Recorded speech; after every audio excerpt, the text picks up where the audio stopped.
Ito yung almusal ng mayaman, oh. Hindi ako mag-almusal diet ako. Ito yung kakainin ko, oh. Maano to?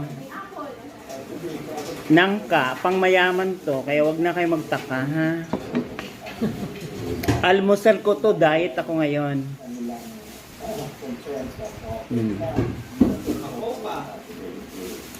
Kaya wag na kayo magtaka, ha?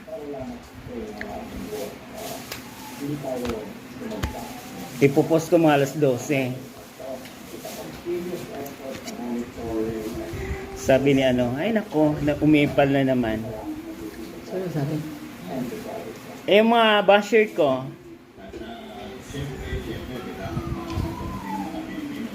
ang dami ko ng basher sa Labrador, nababad trip sa akin. What's that? Yan yung sinasabi, pag may basher ka na Kuya El, ibig sabihin, sikat ka na. Kasi kung wala kang basher, hindi ka pinapansin. Eh ngayon, may basher ka na, hindi sikat ka na. Lalo na nagdamit ako ng pang-Korean.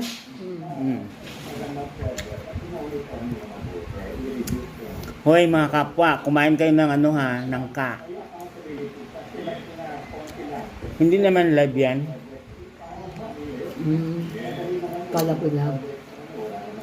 Maubos yung load ko, wala ko pang apps pag pauwi. 250 yung load ko.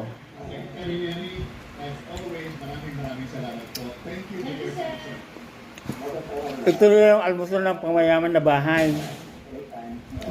Ha? Hindi yung kakain ka ng tuyo, mga ganun, hindi na uso dito. Ang almusal dito langka, prutas. Kasi nga pang mayaman. Kaya wag na kayo magtaka, ha. Huwag kayong panay ano lang kayo. Yung Red Horse.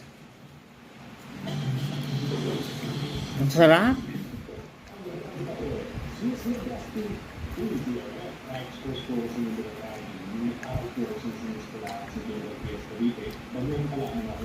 Mga 3 minutes lang to.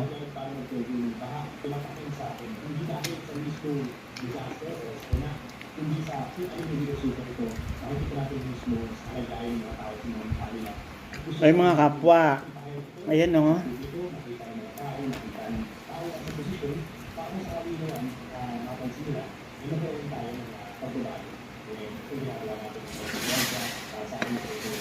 Ayaw niyong kumain, naubos na namin. Kaya pang.